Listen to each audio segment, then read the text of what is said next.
65,000. 65? 65. How you doing? So is this, this is our, That's your new numbers that you asked for. huh? That's the new numbers. This is what we're projected this year? No, that is with all of the you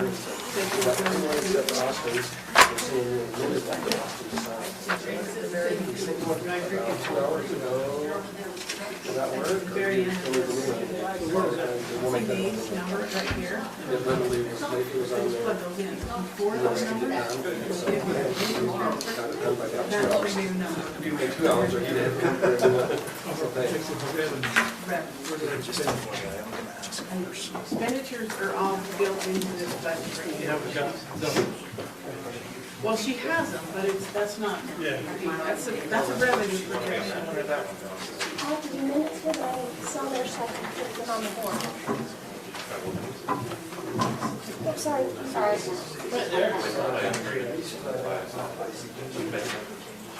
It's right there.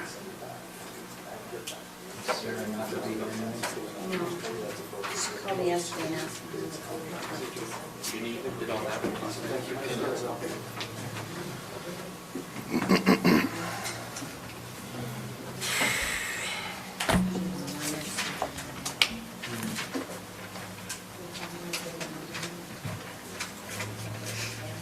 Stacy, will we have copies of the financials? I'm assuming they're no longer draft. Will we get a copy of the actual? Did you not? The ones that are draft, and they email out another copy. The internal parts of that document don't draw clarity in it. Right after Draw clarity. 2018. So you did get one from Paul? Yeah, the management letter and the financials, and it's all been uploaded to the state. It's all. So I I've got to go find the wire I'll to speed up. request it, 'cause I don't remember seeing it. I should have a I wire. would like. That's okay, it's just that it's going to take forever to copy. So, just as an FYI, so Stuart Clayson The wire called was me turned today down and he to said that he is available by 1 phone megabit. for tonight's RDA meeting if anybody wants, if we want him on the phone. Where we're not deciding, he wasn't, I would drive all the way up unless we needed him. So we decided on a phone call if needed for questions, but it's up to you guys if you feel like you want me to be on. He said he would not drink any alcohol until after. So Mr. Gardner, was here for the Mountain Green Village, brought $3,000. Just a few minutes ago. I got an invoice for $1,700 for it that needs to be.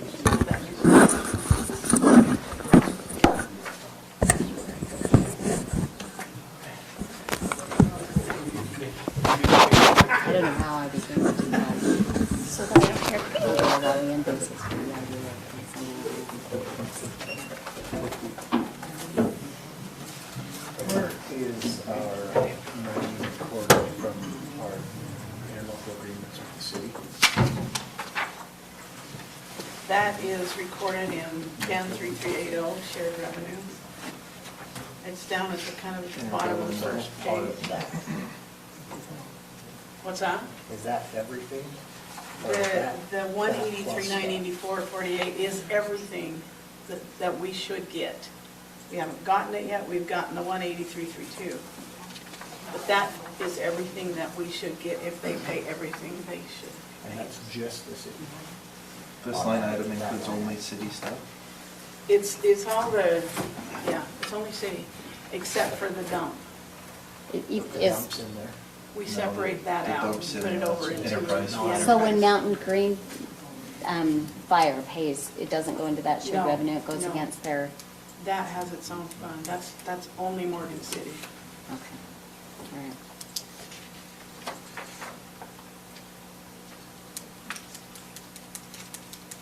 So this is new numbers with an additional month. all of October's revenues in here, plugged in here. And I did new projections on everything. It came out to be $3,938.16. More is what the bottom line was. How much? $3,938. Oh, was you looking for 39,000? I thought you said 300. 90,000. We have a lot of downs and a few ups.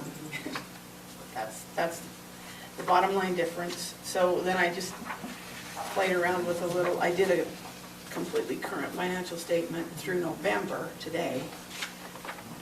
And I took the projected revenue of 6.632865, and that's without the transfers.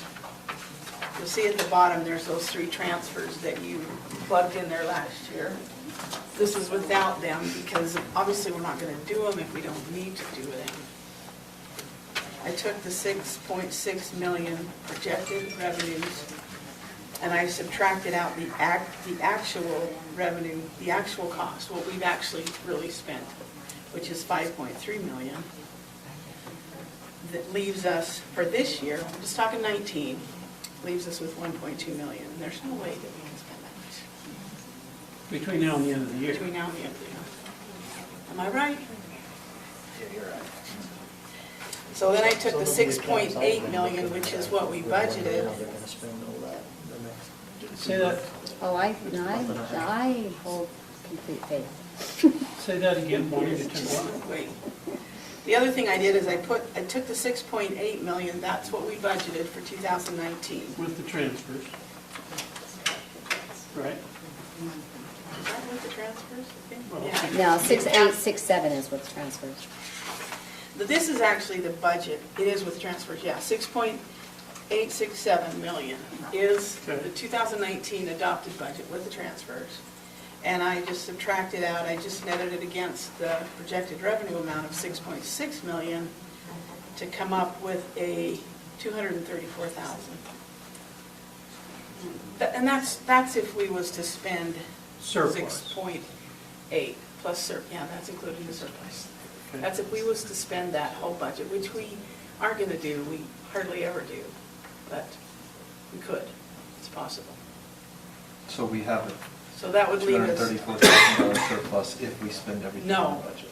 in the red. Deficit, if we spend it. If we were to spend the entire 6.8, right now we're at 5.3 million, that we've spent. Well, but you're saying if we spend the 1.5 that we have budgeted Over the next month and a half. over the next month and a half with the transfers, we're 234 in the hole. Exactly, that's what I'm saying. And I'm also saying there's no way we'll spend that much. I don't believe it. We never, hardly ever do spend the entire budget, and we don't usually transfer the money. How much do you say there's left unexpended, 1.2? How much? 1.5. That's left, 1.292, yeah. If we, that's where we're at, right at this moment, on November the 19th. That's where we are. That's everything that's been spent as of today. Unexpended. I ran this. Yeah, left in this one. But having, yeah, this, but her current accurate number is 1.2. Okay, so it's different from this one that I got. So the current revenue projection, I'm using the 5.3, and that's, or I mean the 6.632. That's without the transfers that you elected, that you made it a part of your 2019 budget, but obviously we're not going to transfer if we don't have to transfer, and there's many years when we haven't. So on that quarter-cent sales tax, that's year-to-date, that 314? Yeah. What line item is that, the 3161? 3161.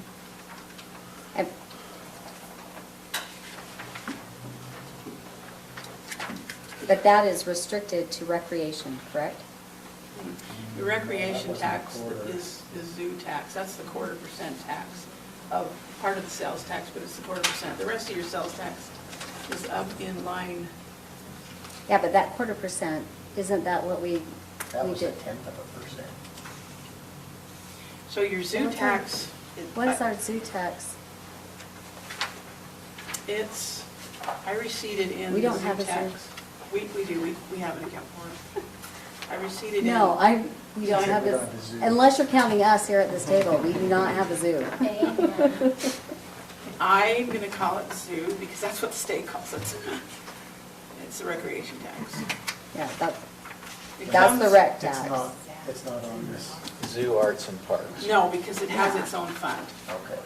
But Where's it at? I receipted 9,000 into it today for the month of October. It's back in the back, it's got its own fund, it's What's- 32 fund, 32. I believe. Yes, What did you call it? Hand out a new. Yeah, I don't see a, I didn't, I just I see make it, so copies is every it time. going into this quarter, is that where it's going, Bonnie, is this one? Yeah, but it No, we're It gonna, changes every time because we're they gonna spend put more it in money. its own fund, so you've got 43,000 in zoo tax right Yeah, I don't have all this. It's now. back- That's gonna be it's in a whole different fund, There's it's in the 32 42,000 fund. in there. There's So- 43,569.04, including 9,000 I just put in there And what's today. that called, the zoo? Parks It's and We the, call it Well, recreation, it's that's what I recreation. call it. Yeah, I it's call the it zoo tax recreation. because that's what the state calls it. Most places, if they have a zoo, this is, That's what we Can call I it. just make a motion just overall that we name things something that I can recognize?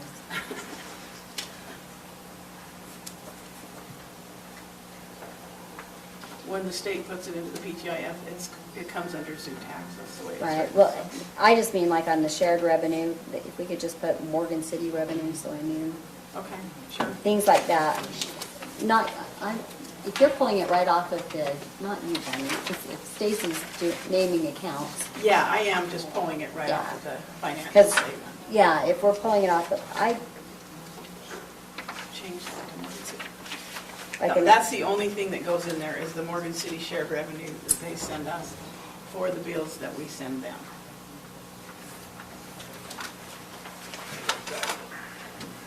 so on the, so that's gotta be included in this 1/4% right here, or am I crazy? What is our 1/4%? Is that just our portion of the sales tax? Do you want me to photocopy these for you guys? So it's part of the general sales tax, but they split it up. It's that extra 1/4% we did a resolution years later and included. But is it restricted? No. It is split out on the PTIF account, so we split it out on the financial statement. It's But not it's- I restricted? sent an email. No, that 1/4%, Oh, no, okay, sorry. no. Your zoo tax and all Yeah. of that is, the corridor, all that. So I was just trying to decide which of these are, because transient, restaurant, and tourism are, but the 1/4 is not. But then when we get into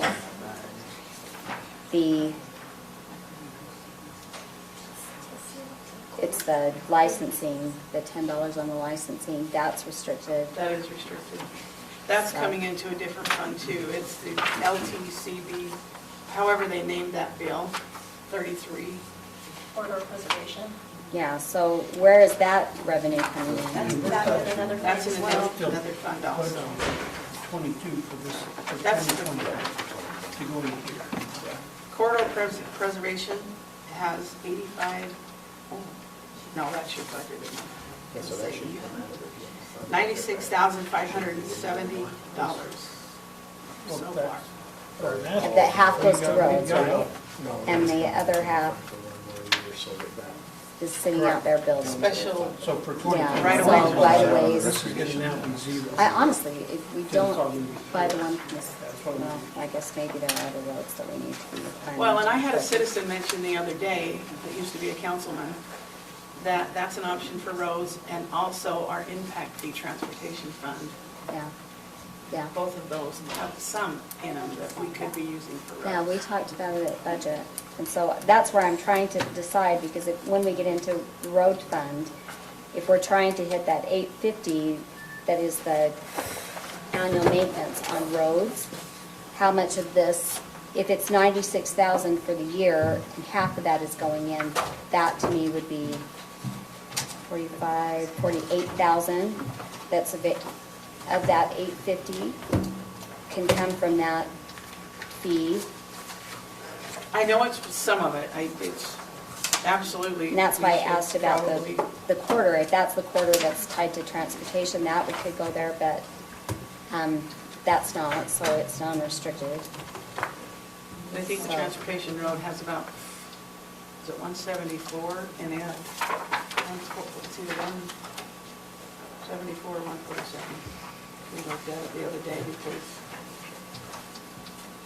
Brett has lots of projects.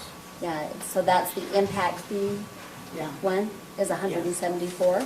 I mean, look, But what is it Fund collecting balance, every yeah. year? Yeah, but that's. it's 147, so 147, how much, 147,000. do we know how much we collected this year in road impact fee?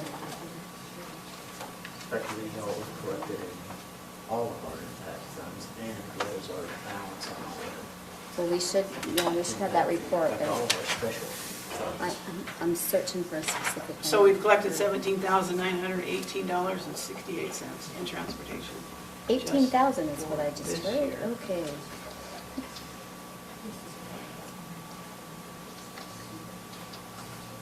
Close. But thank you, Bonnie, spoken like a true accountant. Give me the pennies.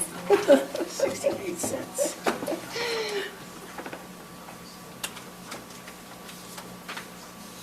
Okay, there's your revenue side. Now, how you gonna spend it?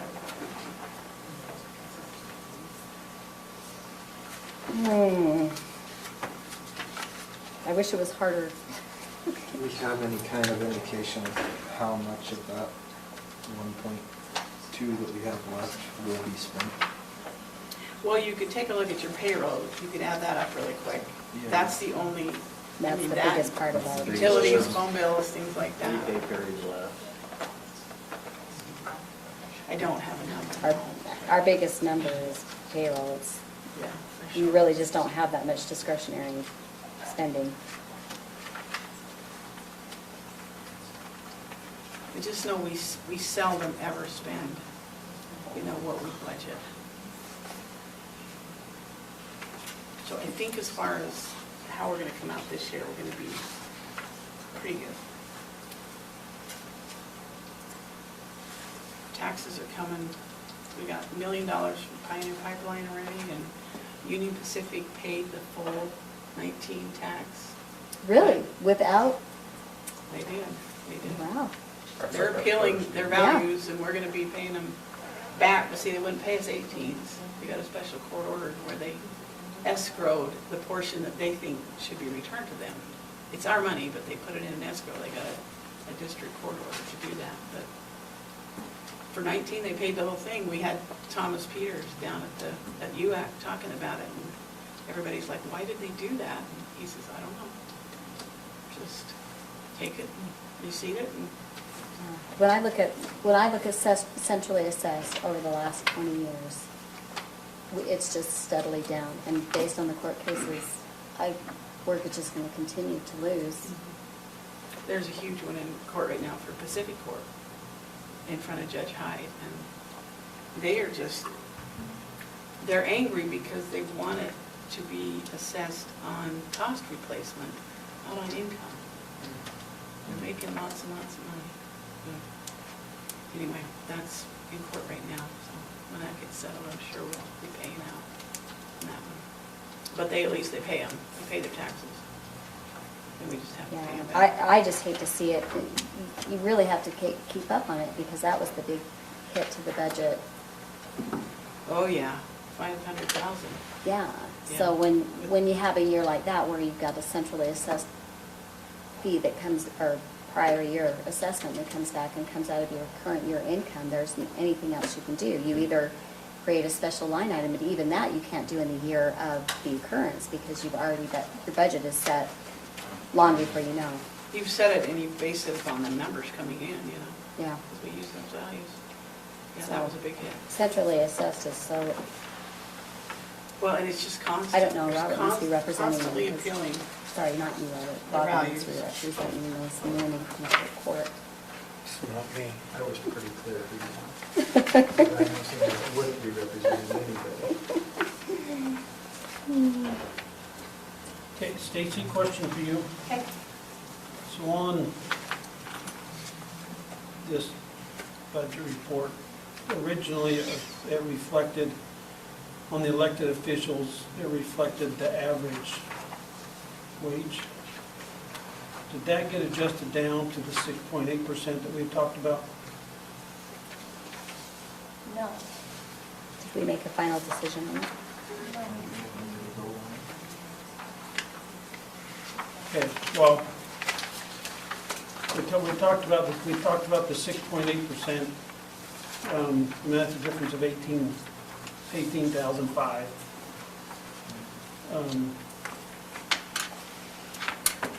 So I went through every department, I compared it to their expenses. I got a new expense sheet from Stacy yesterday, I didn't have time to get through all of it. So some of it was going to change.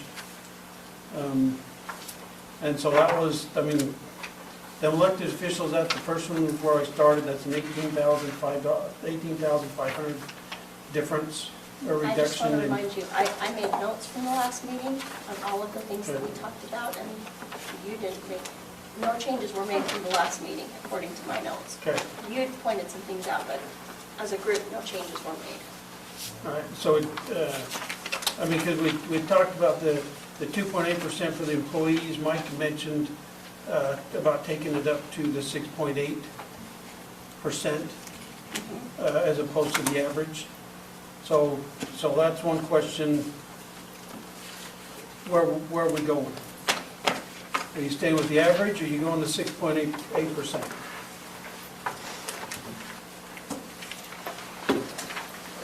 I'm saying the 6.8%. Have you broken it out by elected official and the difference between the two, so I know who's gonna be really mad at me and who isn't? Just saying. I just wanna know who to watch for in the hall. No, actually, the one that will probably benefit the most from the one chart that I did have, actually would be Jan. He would They'll be benefit, the least mad at me. he's gonna benefit the most of doing a percentage as opposed to going to average.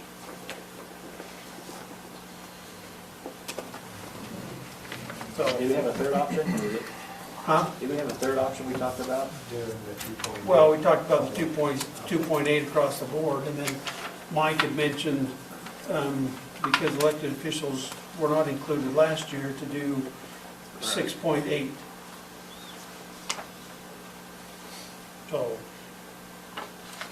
So the difference between the 6.8 and the the average, crossboard is like 22,000? 18,500. And what's the difference for those two?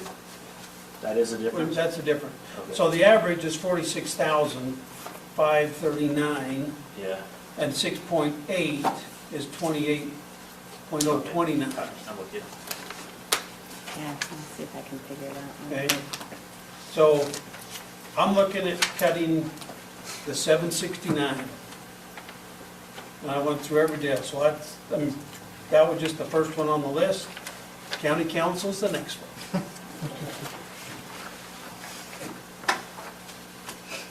So, we talked about the 6.8.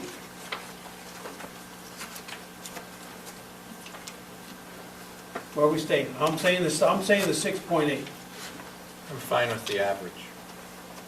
okay?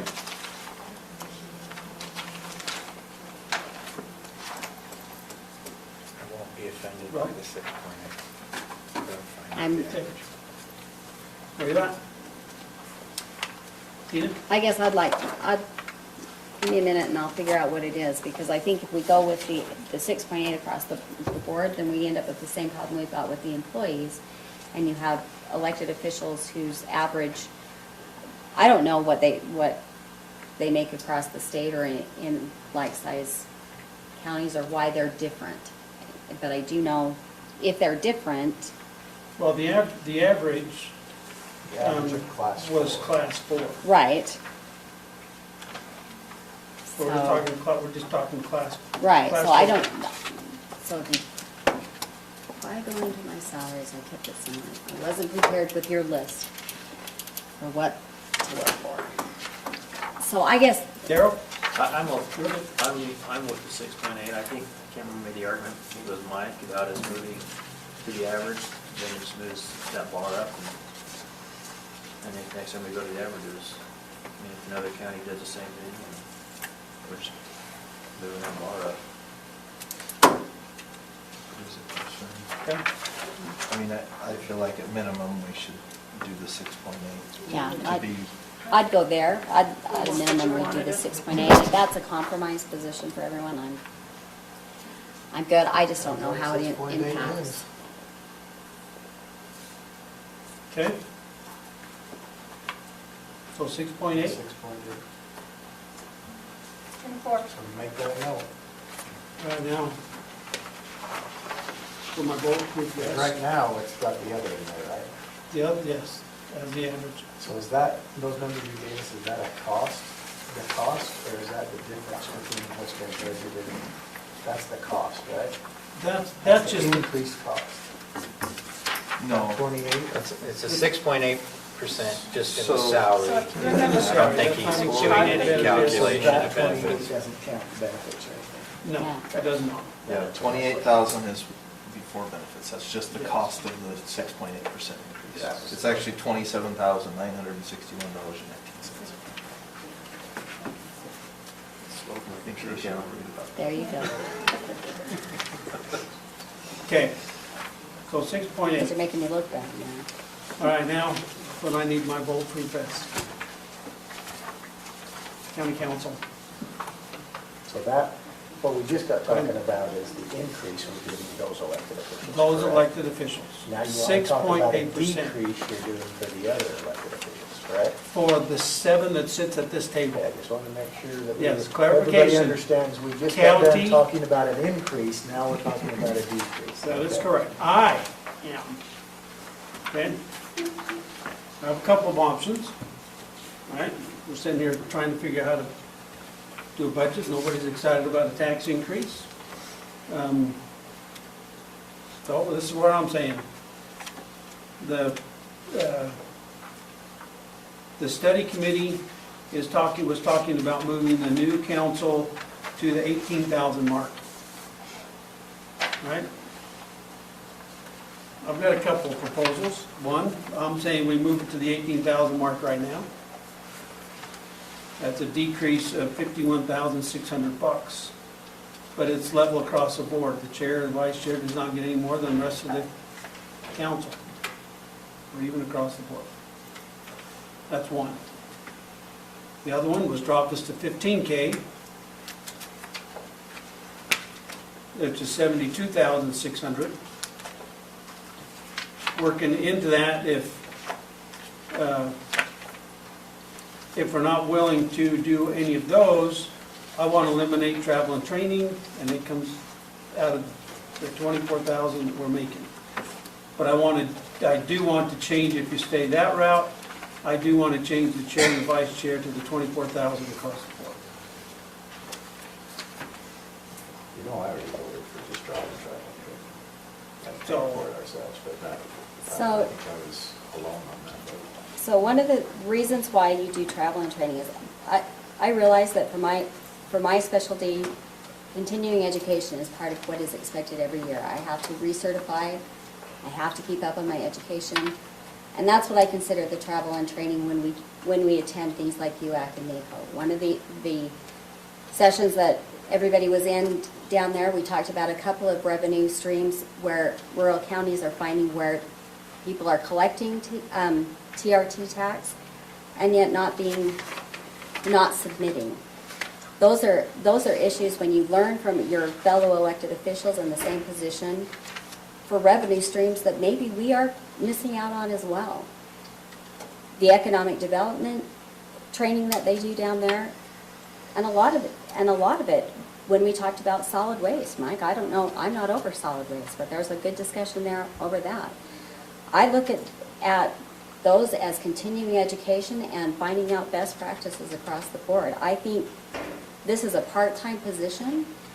None of us are doing it full-time officially, but to know, we don't have the time to do all of the research, and that is the resource for how you do that. I'm strongly opposed to cutting a future council's ability to attend. This would only be this. This is for 2020. This is When for you're our talking council. travel and training, because when they Right. do their budget, they'll set what they want. This council is the same thing. I find it useful, I find it valuable. That's why I attend. Well, and I look at it as, Also, I mean, I definitely want to make us even across the board at 24. And I'm okay with that as well.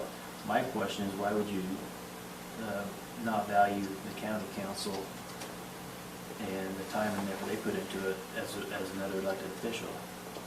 I mean, you take it down to 15,000 salary, which is recommending, then we're the lowest county council in the state. So why are you valuing our work and our service? Well, some of it is because when I signed on for this, and I'm not gonna lie, I was a recipient of the previous council's decision. And Okay. I know where you're going. I was elected for a second term with the understanding that I was getting $500 a month. Correct. And that's where I was elected to. But I think you're going to handicap the future council by decreasing it that much. I quite honestly feel like the council did itself a disservice by leaving their wages low and keeping them low for as many years as it did. It should have never been $500 5 years ago. It should have been increased over time to an adequate level, so there wasn't this big increase. The whole reason we're having this discussion is because they kept it at $500 for so long, that now there's this feeling of guilt that it's so high. Well, quite frankly, I don't think it's so high. I looked at the average of other fourth-class counties, it's $30,000 a year. And that's after you calculate which ones are full-time, which ones are part-time, and you cut it in half and all that stuff. So, quite honestly, we're paid less than the average. Now, I'm not saying we should go to the average, because we just had the discussion on the average with the other elected officials and decided maybe that's not the bar we should have. Oh, I don't think we should discuss an increase, But, period. but what I'm saying is, I think and I'm fine not saying an increase here, I'm just saying, I think talking about a decrease, I disagree with the study committee in suggesting a decrease, especially moving from 7 to 5. You're gonna ask people to do more work and pay them less to do it? That's absurd. Who's gonna sign up for that? I mean, to be quite frank, and I think the public would agree, most people would look at it and say, I mean, you can say, you know, I do it for the love of my community, and I agree, I do some of it for the love of my community, but some of it I do because I'm getting paid to do it. There's a certain threshold where I say, well, you know, it's not because I love to do it, I don't show up at these meetings, every one of them, and give my effort, I do it because there's some revenue there too, and I feel like I need to work for that. So, maybe I'm the jerk for saying it, but I disagree with cutting anything out of the county council budget. I think it's important to have travel and training money. I think if you ask somebody to go and become educated so that they can be an effective council person, you need to give them the tools to do it. Okay, so, let me show yours. Let me just put it down there. You are. I agree with Mike. I think he's expressed the same. okay. I think it's really, I think the study committee, frankly, got it wrong. If they'd gone with a council manager form of government, then yeah, sure, reduce the salaries of the councils, because then they're just doing the legislative function. I don't mind preparing for the meetings. I don't mind, you know, coming and exercising the legislative function, but the administrative part of it was frankly something I didn't anticipate. I don't do this for the salary, but I think who I have not heard that from. Yeah, honestly, I think we do ourselves a disservice to let the public think that it's just 2 meetings a month. It's so It's much not. more This than is- that. This Well, that's is, correct. the minority of our time is here. Yeah. The majority is spent doing other things. I mean, you and I know that. We've all been on the phone with each other or with other Yeah. people multiple times in the last week. You know, I mean, some of us went down to UAC and spent several days down there trying to Okay, learn things. are you opposed to making us straight across the board? I don't have any opposition to that. However, I will voice my comment that if there is more work involved in being the chair or vice chair, I think you ought to be compensated appropriately for that. So That's you not- tell I me, mean, do you you're- feel like there's additional work there? Well, okay, yes, there is, but the advantage, straight up, the advantage that I have is because I work a lot in Morgan. Okay, so I'm driving down Young Street a lot, and to come in and sign papers and answer questions that they've got is not a huge issue to me, right? You guys work out But of, you for others, guys it might work be, out of maybe, town. you know, for the next chair or whatever that may be. It might be, different. it might, you know, be an issue that you gotta take off and come up and take care of paperwork. So, Well, and part of that is that at times we've discussed that there has to be one person who's designated to go through, like the credit card statements. Because right now, we don't know who's signing off on that. Is that compensation for one particular person, and that you are the designated sign-off, you should be going through all of the credit card statements. Because at this point, who knows whether any of us looked at it or not. I look at it. well, look at all the credit. Well, then you both have earned it, because I don't do it every month. There are 5, 6, 7. There are a I lot. disagree, and I disagree with the way the credit card thing is set up. I do too. And I've talked with Daryl about it, because it makes no sense that I have a credit limit of $5,000. I have $2,500 worth of expenditures, and I still have a credit, or available credit of $5,000. Like, that's absurd. You know, you look at your average, credit card statement from your banks, and it shows, no, now you only have $2,500. But because they put it all into one big pool, and this is our credit limit, it gives you a false indication of how much you actually have, because it doesn't ever show that actual limit, or where that, Does anyone go to that amount limit? is. 'Cause or other than I think Jeremy? we gotta stick with the budget issues real, because we So- got about 15 minutes, so we All can right. talk about credit card later. So, You serious? It's already been- so you're staying where, the majority stay where we're at on the council? I'm okay with decreasing the chair and the vice chair, You guys are reviewing the credit card statements. But I or don't- how we- for me especially, but I don't agree with the other part of it, moving the budget down.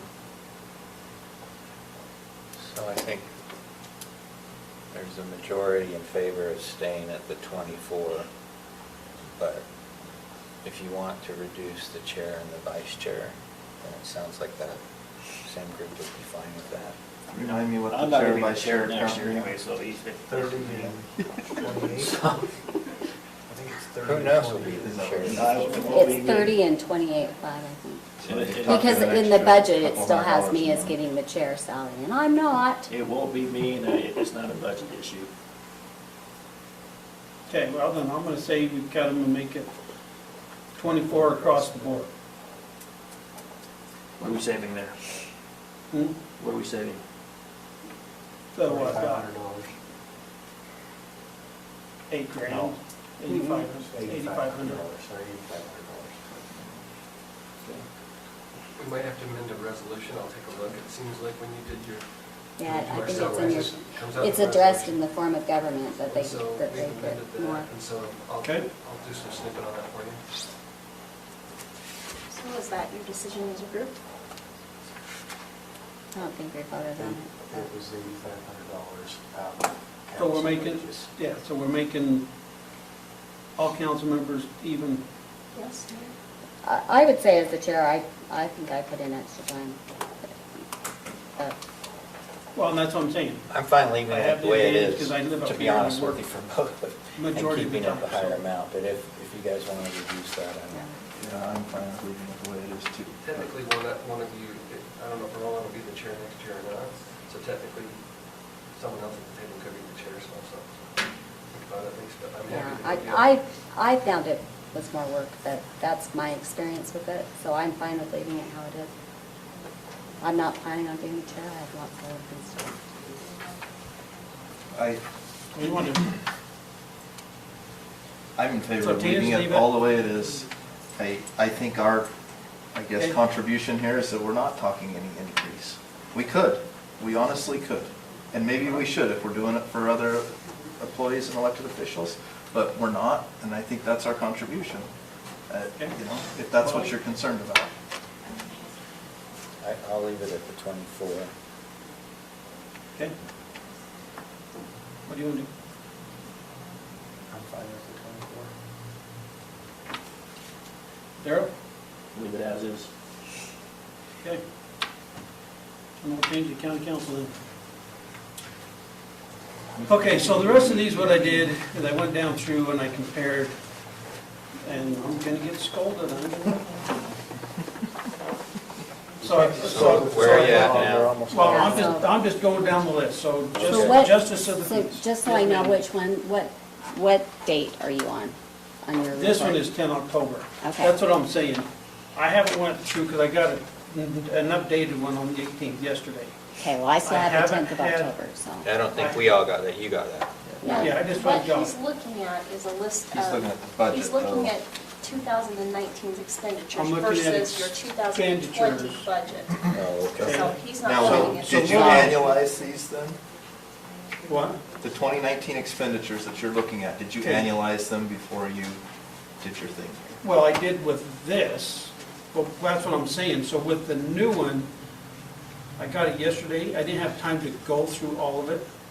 So some of these numbers are probably going to change because there are going to be more expenditures.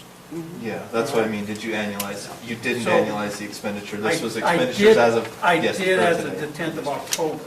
I haven't Okay. as of the 18th of Okay, November. fair enough. All right, so what I was just looking at is where we have some room possibly to move, okay? So the justice of the peace, all right? And if you, I mean, we got to flip back and forth through all this. But on their travel, because they were only, well, I'm not going to say what they were because I don't have my book in front of me. But I was looking at cutting $1,000 out of theirs for travel and training, office supplies and expenses, $525 on that one, For the justice of the peace? yes.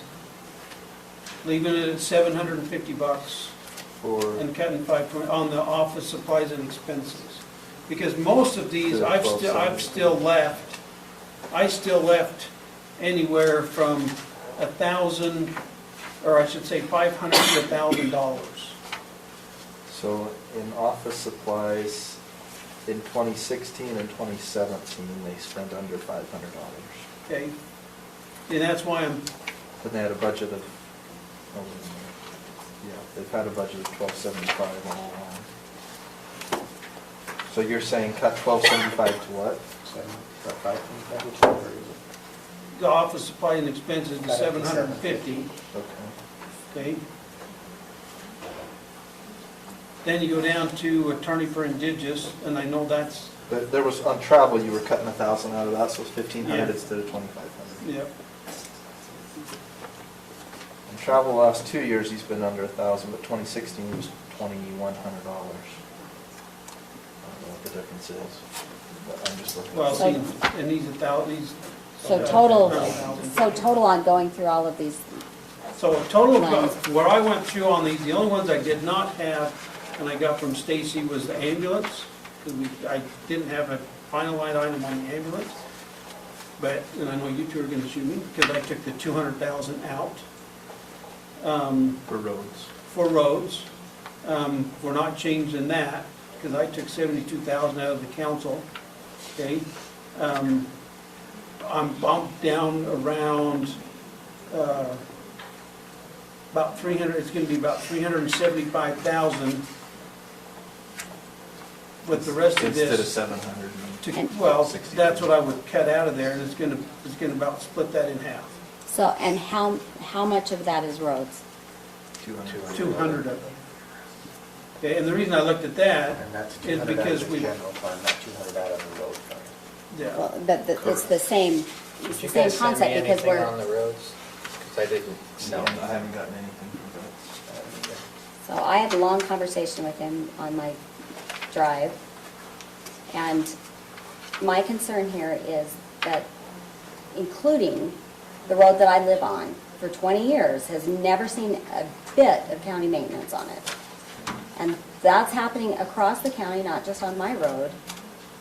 We keep cutting the road fund as if the roads are never gonna need maintenance. They do. And I feel like pulling 200,000 out this year means that we're just 200,000 farther behind next year. We've gotta start catching up. Can somebody tell me our general fund balance for 2018 without me having to get up and grab my book up there? Can they know on the top of their head what our audited fund balance is? It's, You're talking total 1.3. general fund, not? It's back up to 1.3. Well, that's pretty fast. Took us a long time to get up to that originally. Well, no, so what I'm looking at, because we'd paid that road bond off, so we have that extra money that we can now spend on roads. Yeah, we Okay. did take that So, 178,000. That's why I was looking at, okay, instead of actually budgeting it, then we're gonna take it out. If we get going, because we can do a resolution and change it and take it out later if we need. I'm just saying for budget's sake, leave it alone and try and get our budget to where we're somewhat close to what our projected revenues are gonna be. see, now, you can talk me into going that direction as long as we're still putting it, instead of road money being transferred out of the general fund to make up the difference in what his budget needs, it goes in a line item for roads and lowers the general fund, so that that money is there and designated to roads, so that we start catching up instead of always balancing a budget on roads that desperately need maintenance. Well, see, and I'm just looking at it as trying not to balance a budget based on the fact that we are pulling money out of savings every single time to balance our budget. Yeah, And that, so we have it there if we need it. If we got into a project and they're all that way, that, you know, we budgeted 200,000 for roads and we get into a project and it ends up being, you know, 275, we still have that money that we can get. But I don't want to take and budget 300 and then get into a 375 and have to take another 75,000, because now we just double dipped out of our savings. so, not following the double dipping part of it, but it's always when you're playing in the general fund, then it can go to something else, and that's what I'm telling you. Lower your general fund by, I don't know at this point, but based on your figures, whether that's 250, that's 350, or what it is, that we're spending on roads in addition to what's coming in B&C and impact fees and $10 registration fee. But that amount should be a road line item so that we're not continuing to kick the can down the road on road maintenance. So that it has to go, he needs 850 every year to keep up on road maintenance. That 850 should be should be designated for roads.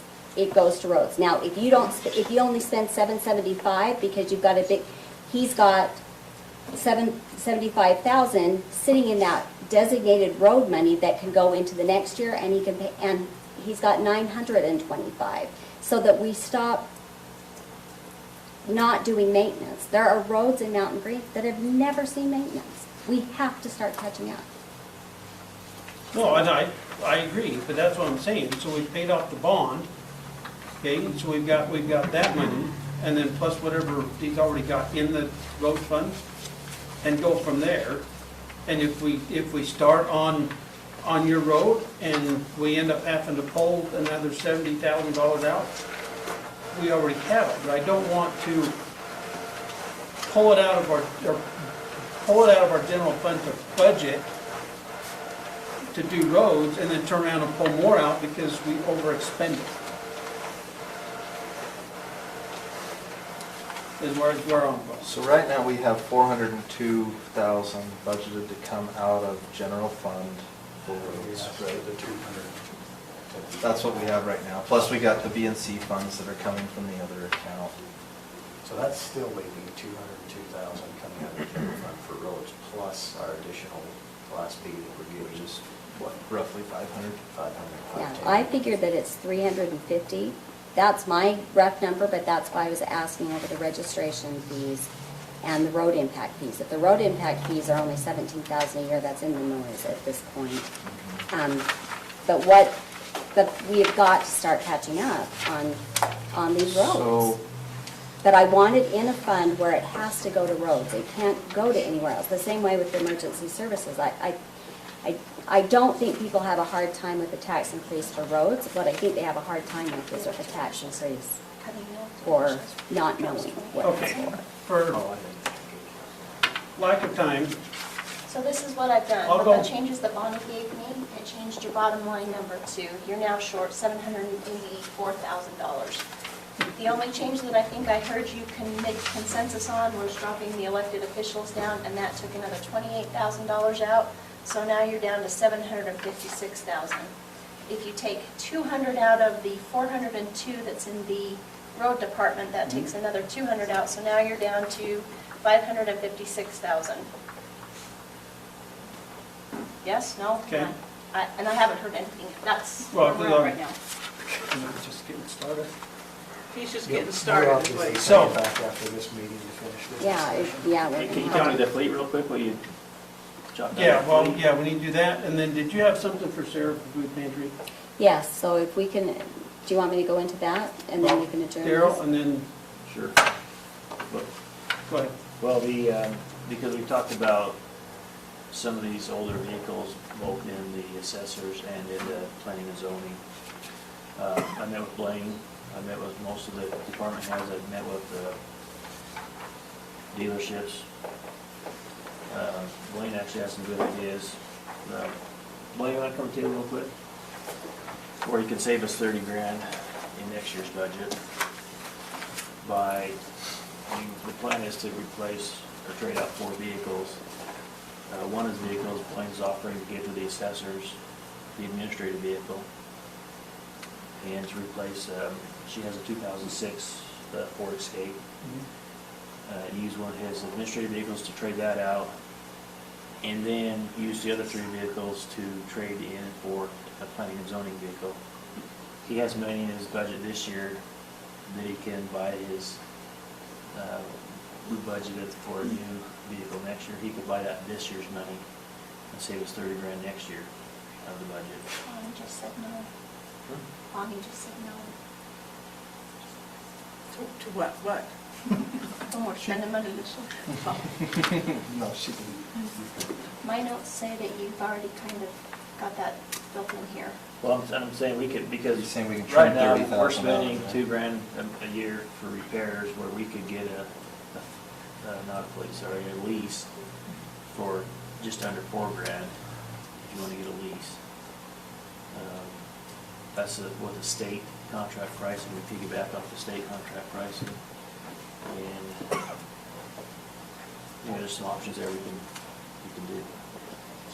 But isn't that what you've got here? Leasing 5? Well, no, because I didn't, So if you're gonna take the 2 oldest cars out, yeah. put 2 into the motor pool, But Two I don't know if we into should do motor surplus. pool, because I don't know if in talking with departments, if even, they would use a motor pool car. so you're gonna take out the 4, put 2 surplus 2 and lease 5. At least one of them was the K-9 truck. And it was in an amount of $30,000. And that's already been built in. Okay. And I just talked about changing it just a little bit here, where we're taking one of the vehicles, just trading it over to the assessors. And then, So instead of motor pool, you would just change, yeah, go to the One assessors. to What's the assessor. reason then that they don't want to do a motor pool? And what's the difference? Well, that, essentially the same thing. What's the difference? Yeah, You there's just say the- 2 instead of motor pool, just say 1 to the assessor and 1 to the planning and zoning department. so there's still a vehicle available, like Lance, we'd have a vehicle available, and we assign it to his department. But Just a Lance smaller doesn't group need- of people that's sharing. Lance doesn't need it 5 days a week, so if somebody needed it, then they coordinate. We're a small enough county, they can coordinate amongst the departments to use the vehicle. Outside of the, obviously, the So inspector needs why it are 5 they days. doing that now then? Why are we being told that there's not a vehicle available because they're assigned to departments? Maybe they don't know. I wasn't aware that we were. I was. I thought that's what started the whole blatant conversation. So, I just didn't understand what the difference between calling a motor pool and assigning it to a department. What the These difference are is. all-wheel drive, right? Yeah. What option do you want me to tell? The one I discussed with Daryl that would be very easy, it'd save you $30,000 right off the bat, is to take my administrative package, which has only got 50,000 miles on it, give it to her, take the 3 patrol vehicles, which we have, trade them in. You could get a vehicle for Lance outright. You're not gonna pay a penny on it just because of the trade-in. My lease money that we have, I have some excess there because me and Jim went on a program with our vehicles last year to where ours is out of the lease now. I have money sitting there. You could take that 30,000 that you're budgeting for me next year. I could get the vehicle right now with the money I have there. My leases are paid. I could buy it right now, outright. We wouldn't have a lease on it. Wait, you got 30,000 sitting somewhere? What? Yeah, it is. It's, Well, it's budget for next year. it's, no, this is this year. In this year's This is budget. this year. Yeah, I noticed that yours is, He's still got money left. And he's not expending anymore because they're paid. My leases are paid this year. Yeah. The reason being is we took 2 out of them, and we've been saving money on the cost and stuff like that. So what I'm saying That's is why we that never go up to our number. 30,000. You got slush. I don't touch that budget every year. I'm Decent saying, play. instead of budgeting 30,000 on top of what that is for next year, to buy that vehicle for that position you gave me, I could do it right now. You could take the 30,000 out of there, and I'll be able to. It won't affect us at all next year with the budget that I already have. I think that's wise. I think we ought to move forward with that now and get it done. And then if we decide to do motor pool or to departments, that's a whole different discussion. Yeah, that's Either two way, whole we're still different- gonna have 2 So you're just vehicles we rolling can do it. something with, right? Whether it's to them or to. No, that'll be for So, Spend my 1.2 million. That's what I was trying to say. 30,000 for next year to purchase that. I'm saying I have it in the budget right now. You're spending most of it. 30,000, okay. Okay, so you're, So your we vehicle's okay with going that route I then? think we ought to authorize that, go ahead and do I that. think Yeah. so too. You do that right So now. does that mean we just reduce this line item 250, 150 by 30,000? No, the vehicle lease, we bumped it up to 150. The 152, we're gonna Yeah, you decrease could by drop that back 30,000. down, 30,000, that's what you increased it this year, you can drop that out. So it'll be back to 122. are you in fleet or sheriff? We're in fleet These management, vehicles are going and public, to. or sheriff vehicle lease, Yeah, page 12. I know. Yeah. I- So we're changing Sheriff which being that one? 152 to 122. 122. He's already got it at 122. I don't know why. Oh, you're looking at October 10th. Yeah. This was the one we got the last budget. This is set. for It was 2020. October October 30th. 30th. And it had been increased by 30, and what we're doing is we're backing that back out. Okay. So now you're down to 526. If we So take since the. you're Yeah, we working off take that the over, money it out. won't help you. Well, that's why I wanted to. What if we split that in half? What's your thought on that? If we take 100 and Through this leave? As long as Is he that a gets good his compromise? 850, because he came down from Mark's number of 1 million to 850. And I am uncomfortable. When he says that, is that including his salaries or is that like his That's whole just, department? no, that's the road maintenance alone. That's So the he road. would still get 8 plus, it'd be right close to 850 if we went to 300 instead of 402. Well, just one second. The $1 million a year is what we anticipated needing 7 years ago when we developed this plan, okay? In that amount of time, we've received multiple multi-million-dollar grants and done a lot of this work. That's why I was saying before that we're kind of ahead of it. Well, but that's why he said he we went don't to need $1 million a 850 year to speak in the to maintenance. Because it's not the big projects, it's the small road maintenance that, because Blue Jay Circle's been on the list, I've been doing this 5 years. It was on, we put it on originally. Yeah, Paul Drive is the same thing, and that's in addition, Well, Paul Drive wasn't on. Paul Drive, part of their problem is that their water company went through and dug up all of our roads, and they never patched any of them. And Well- the county code says that when they dig up the road, they have to patch it. and I personally think the county needs to start enforcing that because a whole bunch of repairs that are happening over there, that are impacting the roads, we're eating that, and it really should be billed back to the water company who's digging into the road. They're supposed to. So, Already Okay, county. so do you have anything else? then we should be doing that. Okay, so And Mike was, Tina, but that hasn't happened. Yes. what did you have for the food pantry deal? Oh, okay, so on the food pantry, so Austin used to give her his credit card for the Sub for Santa, whatever we call it. Sarah doesn't have a credit card. We had talked about that as a group. Giving someone else the credit card to be used is frowned upon. Daryl knows that, so the credit cards.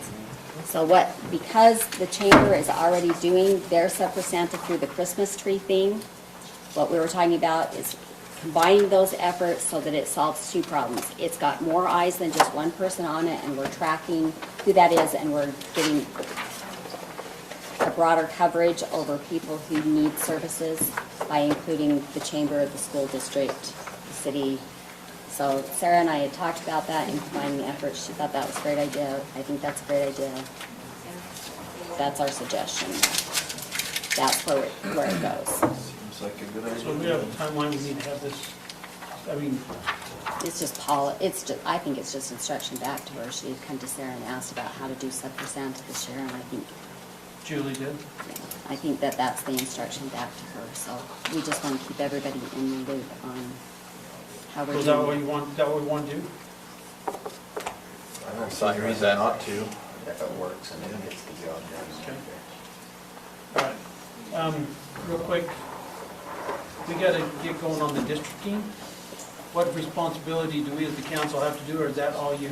No, I think the Brooklyn, or the change of Just- government says it's, Well, it says the council, so Yep. The council I didn't know how ultimately. much.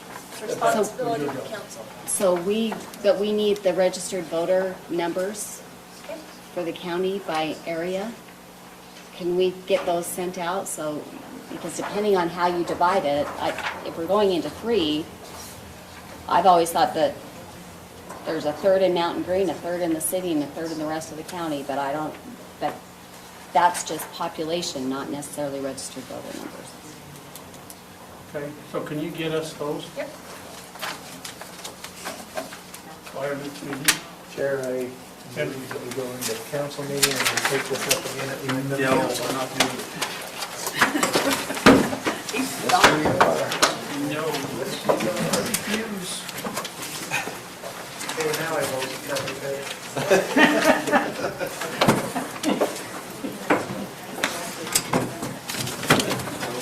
Yeah. Where are you? Okay, good.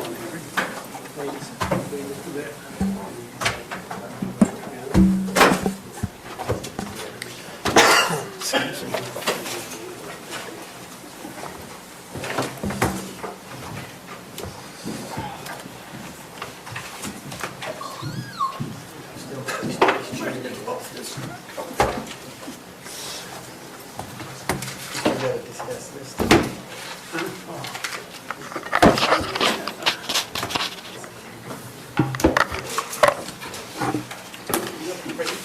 Yeah, anytime you need.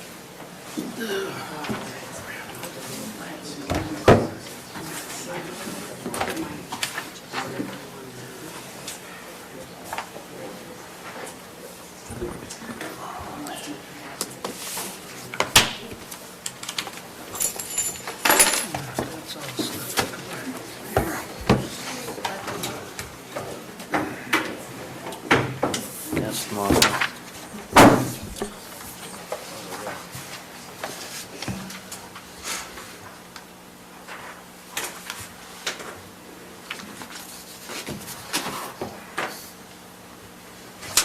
Are you ready, Stacy?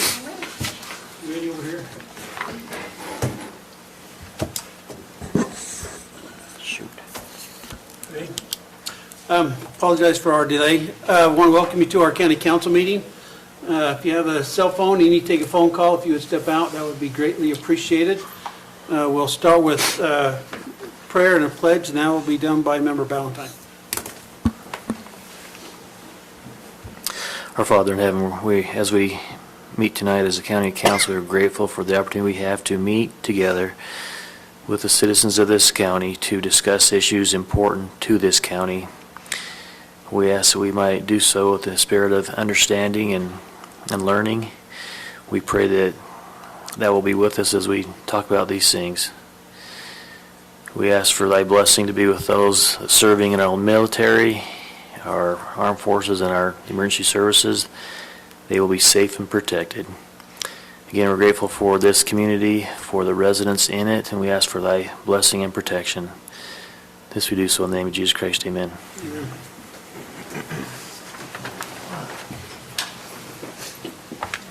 I pledge allegiance to the flag of the United States of America and to the republic for which it stands, one nation, under God, indivisible, with liberty and justice for all.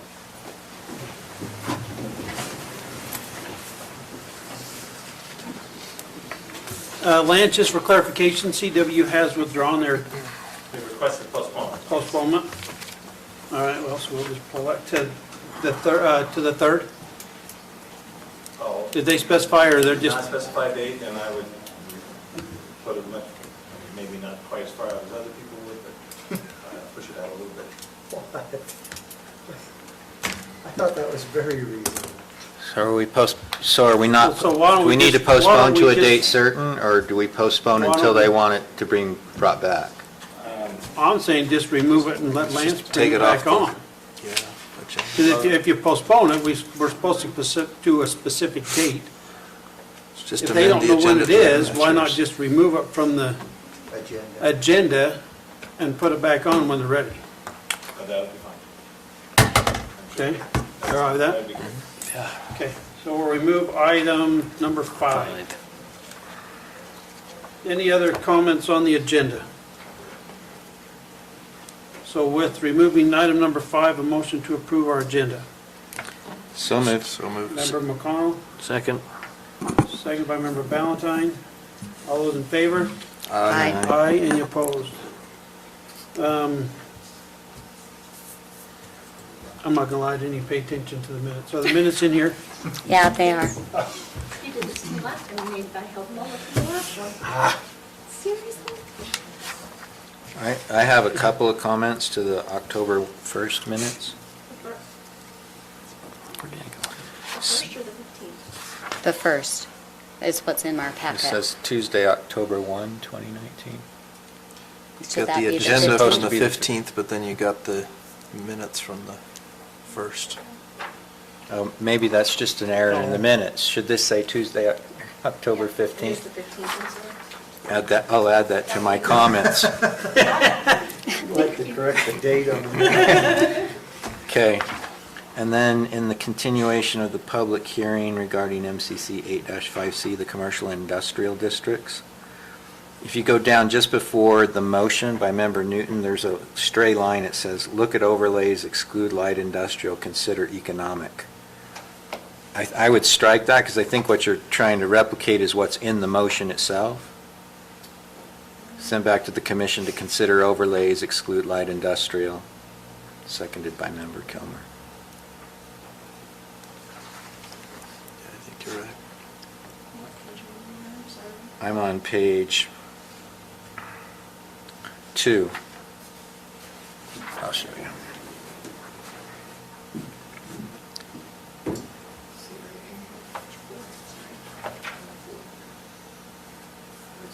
This is the October 1st, right, meeting? And then I put a period after industrial. Is that the one we're looking at? No, it's got to be the, No, it's 15th. it's the October. 15th. yeah. That's what he was saying, on this here. on the It's- first it says page. on okay, got it, page got it. 5. There's our Okay. dates there. The first, the carryover item in the motion, Member Cannon moved as opposed to move. And then in the next item, Member McConnell moved to direct, so moved, and then strike the word approve. That's all I had. I did notice that based on the motion on the end, we should have brought back the agenda item. How many days do we need in order to notice that for creating, if we have to create that line item by ordinance? Is it 10? Because we need to move. It should have been in the next meeting, which would have been this one, yeah. So based on that, so we need to make sure that that gets on the next agenda.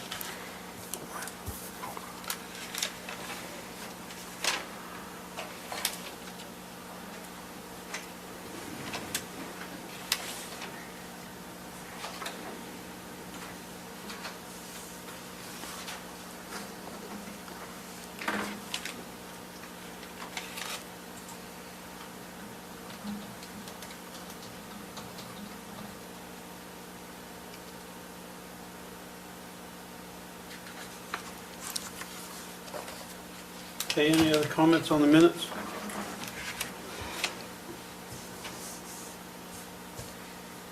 Okay, motion to approve the minutes. Do you want to do both of them for the, well, let's do the 15th and then the 30th. So motion to accept the minutes with those changes for October 15th. I'll second it. Member Kilmer. Second by Member Newton. All those in favor? Aye. Aye. Any opposed? Okay. October 30th minutes? They're not in Am here. I missing it? I don't see them in there. Mm-mm, they're not there. Which one? Oh, that's because I looked at the other page. Okay, no wonder I lost them. All right. Conflicts of interest with any members of the council on any of our agenda items? Okay, seeing none. Public comment period. This is your time when you can come up, make any comments pertaining to any of our agenda items or anything in particular as far as the county goes. Pulpit is yours.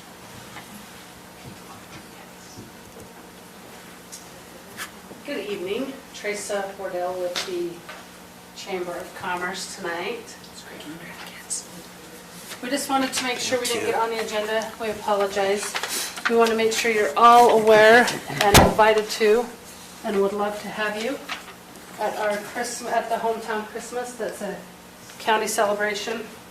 It's where we do our Morgan Tree Festival, where we auction off all of the trees. We have, I think, 20 or 21 trees coming this year. All of them will be auctioned off, and all of the money will go to local families in need, food bank. All of it stays local. The businesses, a lot of businesses and private individuals donate the trees. Also, if we can have you guys please put on your calendars, January 13th is our Business Expo kickoff for the year over at the high school, where we allow all the businesses to come, any business that's interested to come over and set up a booth. I know several of you attended it last year, so we appreciate that. We look forward to the support again this year. We will have the Business Expo in the late afternoon, and then at 7 o'clock, we always have our motivational speaker person come from 7 to 8. This year it is Thurl Bailey, former Utah Jazz player. He's coming to do the speaking for us. So please let everyone you know about that. And also Remind me of the date again. January 13th, is that a Monday? Mm-hmm. Yes, Monday, January 13th. Oh, maybe I should go to 2020. That would be helpful. That will help, yes. What time does that start? The speaker starts at 7. I believe the Business Expo starts at 4:30 or 5. There'll be more information on that coming. So if you guys will please help us spread the word on that. Any businesses that you speak with, also help us spread the word about Hometown Christmas on the 7th. Thanks. Thank you. Thank you. Anyone else? Wants to grab a public comment? So moved. Member Newton. Have a second? Second. Member Cannon. All those in favor? Aye. Any opposed? Our IT person's having some technical difficulties, so he asked me to help him, so sorry to interrupt you. So does that mean we're not being filmed? That's good? We're working on it real fast. That's good?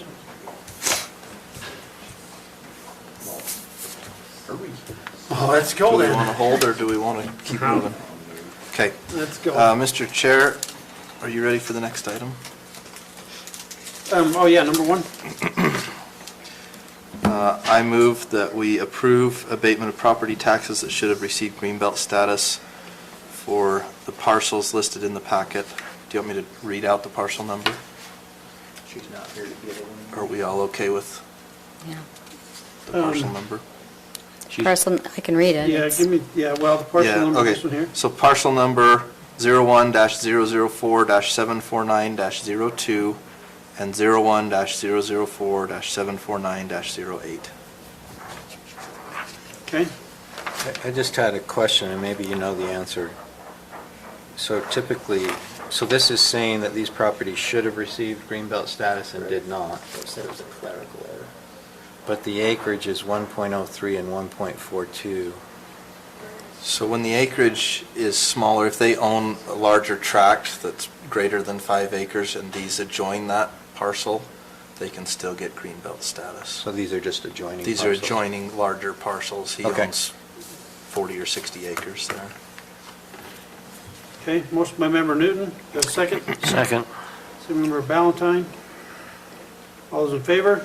Aye. Aye, any opposed? Okay, number 2, personal property tax penalty interest.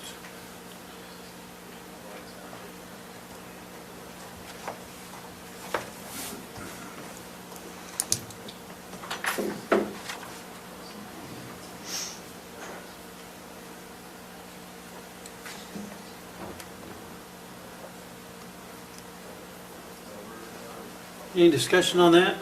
We're just talking about that, there was just one, correct? The way I understood it, yes.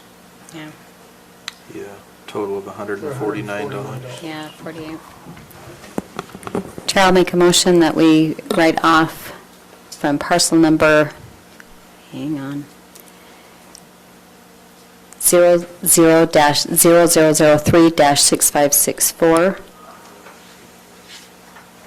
for the write-off of personal property tax penalty and interest. Do you want the amount?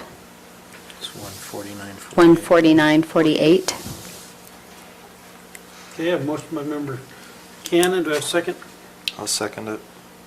Second by member Newton. Any questions? All those in favor? Aye. Any opposed? Okay. Number 3,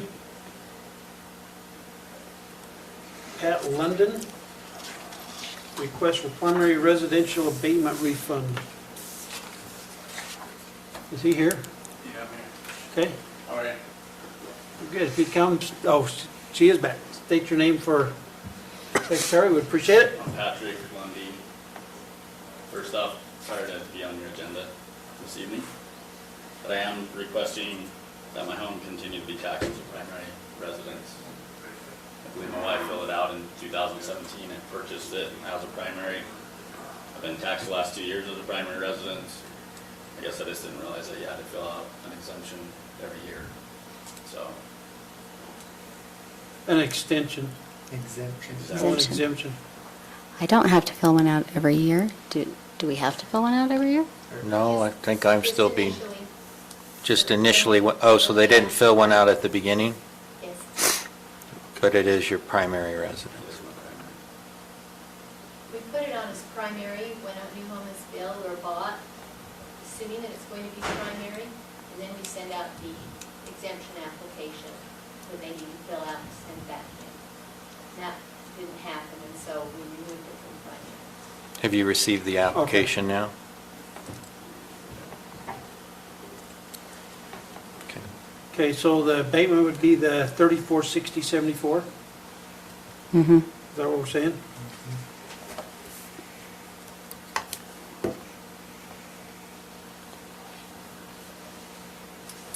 Okay. Any questions for the applicant? Motion on the agenda item? Chair, I'd make the motion that we approve the primary residential abatement refund on parcel number 75-1304, serial number 03-com-3064 in the amount of $3,460.74. I'll second the motion. We'll have a motion by Member Cannon, second by Member Newton. Any questions? All those in favor? Aye. Aye, any opposed? Okay, thank you. Number 4, Lance.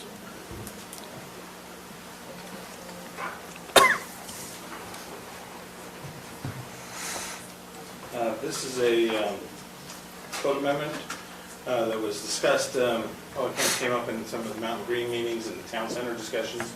We were drafting that ordinance, also in the, during the review and the open house meetings for Wasatch Peaks Ranch when there was light concerns there. Basically, it's kind of directed by the council. Staff has drafted an ordinance. It's gone to the planning commission. They've recommended approval with some minor changes that are reflected in the ordinance in front of you. The purpose of this ordinance is that basically in keeping with the general plan goals of keeping Morgan County an open and rural environment and those aesthetics, we want to make sure that we are doing what we can to curb light pollution, control light pollution, and help ensure that that doesn't become a problem and have an impact.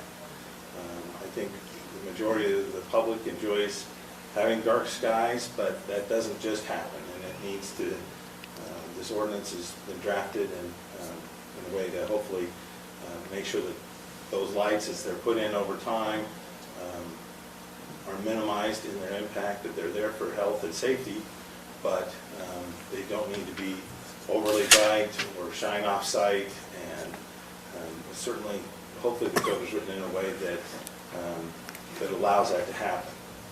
The ordinance that we have in front of that we use as a basis, we did a lot of research, but the ordinance we used as a basis for this was from the Ogden Valley Outdoor Lighting Requirement Ordinance. We've changed a few things, of course, but not a terrible amount. We thought it was pretty well. It did a good balance of open areas and some suburban, small, slightly more urban areas. I'm not sure how much you want me to walk through in detail, but just to hit on some of the highlights, it is an outdoor lighting ordinance. So for commercial and residential properties, we're going to require that lights meet a certain standard of lumen level. The moonlight, full moon is 1 lumen usually. That's what we're seeing.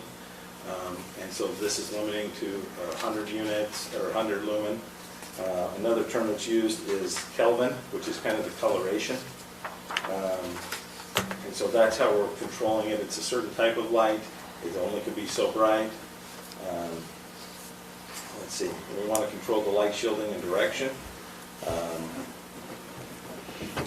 We don't want lights just shining up in the sky for no reason. Light trespass, where a large light is on a property, and then it extends out and goes further to the off-site, which just adds to the light clutter. The shielding requirements that make sure that these light fixtures are pointed in the right direction.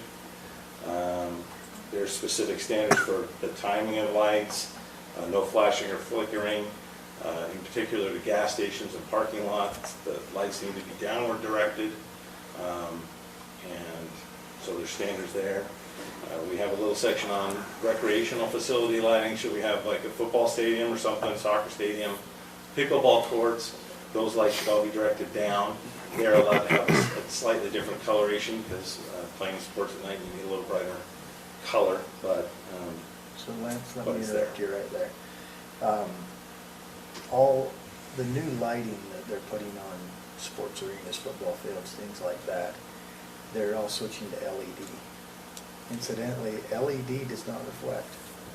So when you have the lights 80 feet in the air, LED on a football stadium, they shine down, they light up the field really good, they're better than everything else that's out there. But they don't reflect off the ground back up, so if somebody throws a pass or kicks a punt, you can't see the ball, it disappears, because there's no light reflecting from the field up to that ball. So they have to put up-facing lights on the new LED field lights in order to illuminate the ball or anything else that's up in the air. So this looks to me like it would eliminate anybody from being able to switch from the more expensive to operate lights to the LED lights. Because it would As have. it, there is a provision that you can make, there's a variance provision, if you could show kind of what you're talking about through a report, then it is, then a variance can be granted to that, and that is part of this ordinance as well, to address situations like that. And that's where that would have to be addressed at, as it's written. Okay. The other one is, it can only illuminate surfaces that are essential to the function of the recreation activity.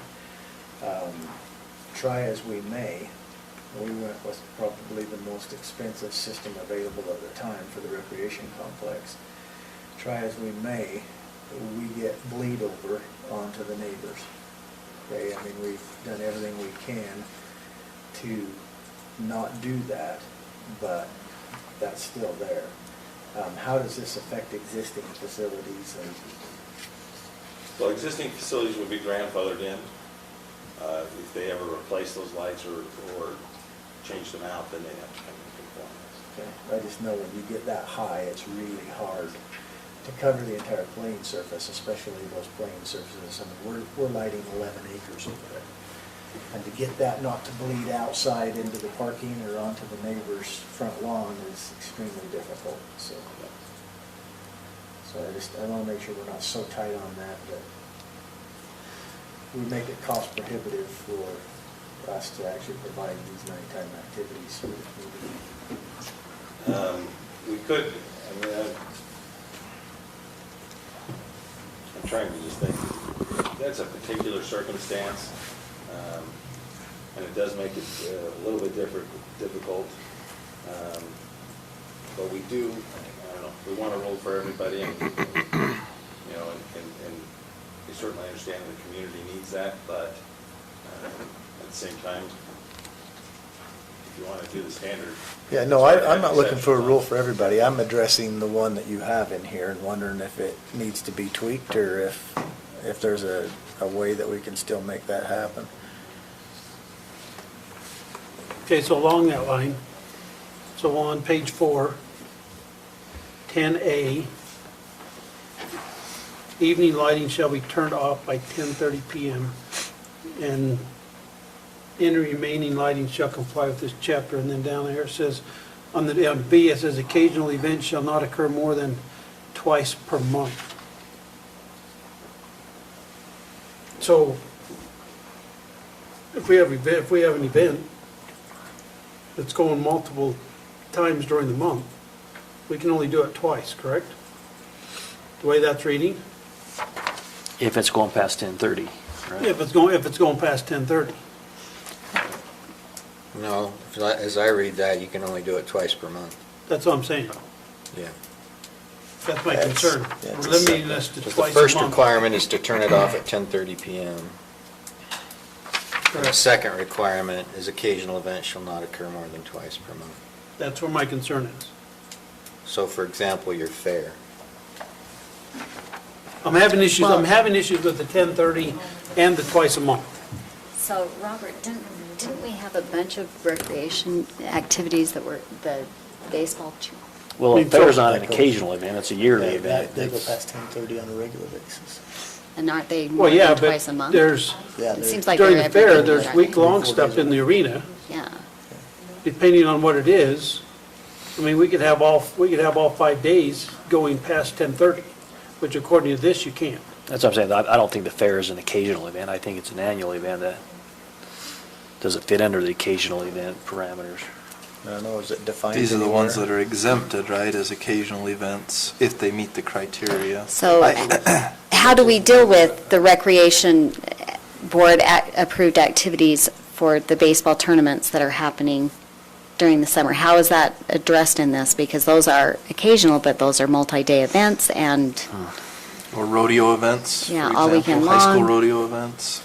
We do slack roping until 3 or 4 o'clock in the morning. I'm even more concerned, page 5, the section on required replacement of non-conforming outdoor lighting. This is where it gets a little bit too much for me. This basically says that if you have non-conforming lighting, you have 10 years to replace it. I'm not a fan of government being involved in deciding that people will replace their lighting. I think it's going too far.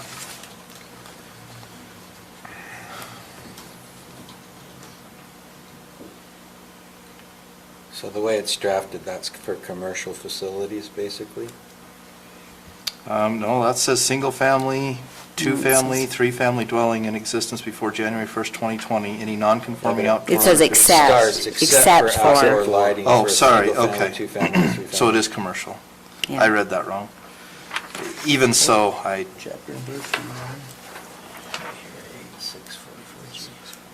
both appreciate the I guess, detail of this and hate it at the same time. Yeah. They did a great job. No, And that's not to you, that's just the And ordinance I'm itself. not taking it personal or anything like that, but it's, you either want to do the light standards, and Yeah. you want to have dark skies, or you don't. And, because it just takes one or two to throw it off, and it's an issue. We can certainly work on trying to tone this down and see if there's some opportunities to change that language, but Are you the enforcement officer on this, Lance? yes, Congratulations. I think a dark sky ordinance is a positive thing to do. There's just a few details in here that I think we need to just think through, make sure we're comfortable with it. If you could get people to quit using a cool light in one fixture and a warm in the one next to it, then I would be delighted. That drives me nuts. I don't know how people can Better have not that walk on through there. my house, because I've got that set up, different parts of Oh, and I the hate room. But I just want to make sure I'm clear on a couple of things. So it appears to me like there's no coach lighting for future residential. So let's go back to your examples. So what's already in existence is grandfathered in? It is for residential, and it is for commercial, but they have a 10-year replacement requirement, which they do as their fixtures expire. So if you look at well, I'm having a hard time understanding, I guess, maybe the difference between, you see the fully shielded, you come down towards the bottom, and you kind of have the lanterns. So Says you're in fully exhibit, shielded, Yeah, the one that says unshielded and fully shielded? fully shielded period style, and then unshielded period style. How are those different? the one has a top on it. Oh, so for example, if I have a column light with a top on it, that's okay? Well, only if it's recessed up inside. So it's got to be wrapped around enough and the light fixture's inside. So The what, light's got to be recessed up inside and it can't extend past the bottom of the light. If you look at Past the the bottom of the On the left side, illustration. it's completely glass, it's completely open. On the right side, it's got the cap on it that covers the light source, so all you're getting is down. And it's reducing the spread as well. so what, with these, does this mean that subdivisions that were built that have the wrong kind of light fixtures in them, they would be required to go through and replace them? Are we doing that to all of the PRUDs that were? No, we wouldn't go back. Well, the homes are exempted in Mike's section. But is it commercial properties would be required to update, or is it? Because I don't think that that's addressed. Well, as it is written, I would say it would require replacement in 10 years. Yeah, so those are a little more expensive to do. Is Morgan County held to the same standard as a private subdivision? Would Morgan County need to be updating any streetlights that are under our? I believe so. jurisdiction.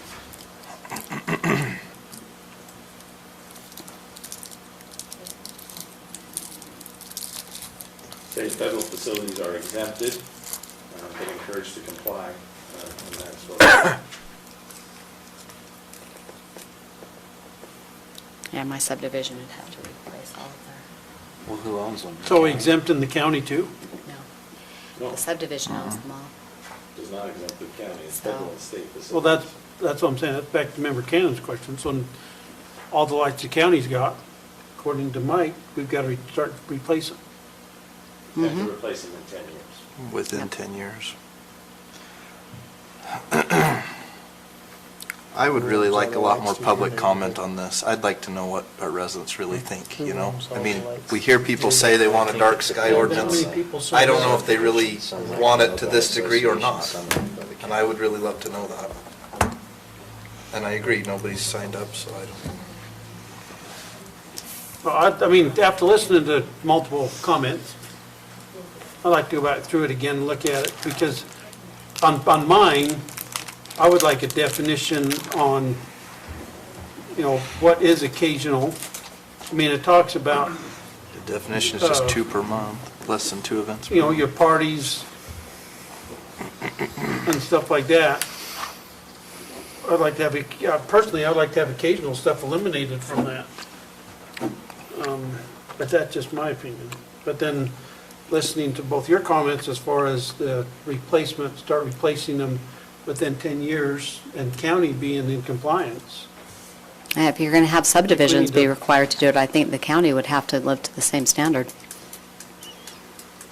And those are Well, not cheap fixtures. fundamentally, we should. I mean, if you're looking at a dark Yeah, if sky that's the compliance, intent. we should comply with our own ordinances. Yeah. Can I just ask a couple of other questions? So on 8644E5, you've exempted holiday or festive outdoor lighting for residential uses, provided that they should not create a hazard or glare nuisance. Is there a reason why you don't want commercial facilities to be able to have holiday or festive outdoor lighting? Well, they can still have outdoor lighting. These are exempted from that. The holiday and festive lighting in commercial would have to comply with this ordinance. So, Well, tell me how you hang a string of Christmas lights and have it be dark sky compliant. They're not shielded or you won't see them. No, I think where Member McConnell's going is, you're saying exemptions, and it calls out residential uses. It doesn't talk about correct. commercials. Right. No, but a string of lights, unless I'm misreading this. No, I think you're A absolutely string right. of I lights, think- no, even if it's very low lumen, is not Which shielded maybe light. is good, maybe not. So I would actually look at the possibility of there being shielded or a low lumen light that's permitted. Because I don't see like a lantern light that it may be opaque, but not completely opaque. And if it's a relatively low lumen, is any more intrusive into my visual sensitivities than a window that's open with the lights on inside a home. Sure. So I would just want to make sure that, because if it's a, super bright, obnoxious light shining on your neighbor's home, we should absolutely get rid of it. I just wonder if we could make the requirement be for shielded light or lights that are below a certain lumen, even if they're unshielded. And maybe that destroys the intent, but it's something, because if you go by my house right now, you can see that I love light. I do too. I love light. And so, I'm sorry if I'm violating it, but I think they're festive, so. And I think we would just have to amend the Quite frank- as it's written to say, commercial can have Christmas lights, and then you're gonna ask me how long, and, it's 6 But then where does that put the weeks starting on- residential? Well, quite frankly, the The most. residential Well, already are residential is allowed out. to have it. Residential Yeah. I'm gonna go to, but, do we wanna make an allowance for festive lighting? But you've got to give it a time period that's very specific, otherwise, well, we're having a festival every day. So I know Well- we negated the ordinance. So it's just, I think that can be tweaked. The brightest light in my whole subdivision, Christmas lights, outdoor lights, street lights, is what do they call it? It's a greenhouse out in my neighbor's backyard. It's the heat lamp all winter long. It's brighter than anything you'd ever, is this, Well, it's trying to replicate the sun. exactly, all night long, all winter long. So it wouldn't- And it's not, It's indoor, not a moon it's light. not in here. The light's trespassing, I would say. Yeah, right Well- through my bedroom window. That would be prohibited. Is there a definite, I don't think there's one in this ordinance, but did Sorry. you see in any of the other Sorry, neighbor. ordinances a definition of light trespass? Because that's a new term for me. Oh, no, that's a pretty standard term in the industry. It's, I don't think we have a code specifically on it, do we yet, though? I don't remember reading the term before. I saw the depiction of it. I was going to say that's, I mean, it's, That looks like the Star of Bethlehem. Are we outlawing that now?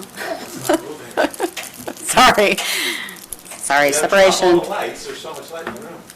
Anyway, but that's a good example of a light trespass where, Yes, and see how well those plants are growing right under. Okay, so we're coming into holiday season. I've been up through the Cottonwoods, and I don't know which house it is. It's Robert's here. It's not, no, it's not Robert. Be careful, buddy. It's not up on Robert, because it's up on like Dartmouth, Cambridge. It's one of those on the corner.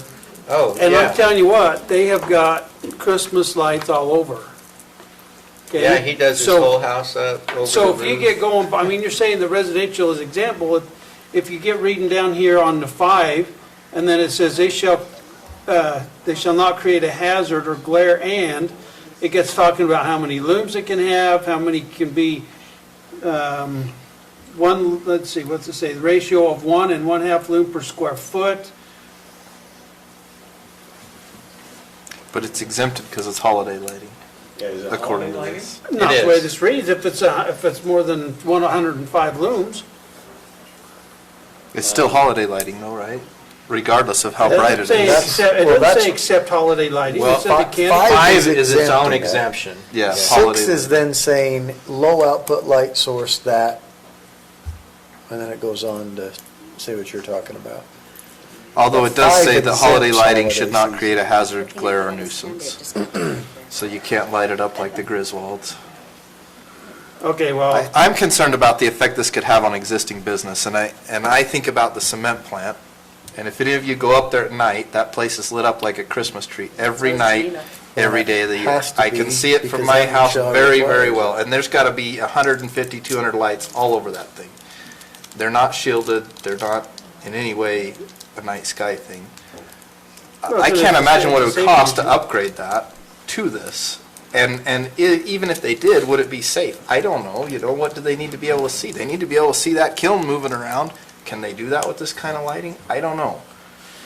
I think there's just a lot more to this than just Well, and they have to approving an meet- ordinance. They've got to meet MSHA requirements on that stuff Correct. too. And there is an exception that says here that if it can be shown, safety or security, right? So if it's a safety issue, they could perhaps prove that.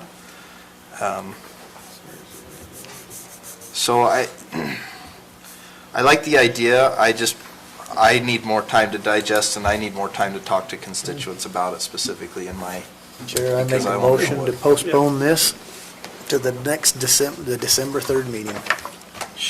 But is this set for a public hearing? second, yes, please.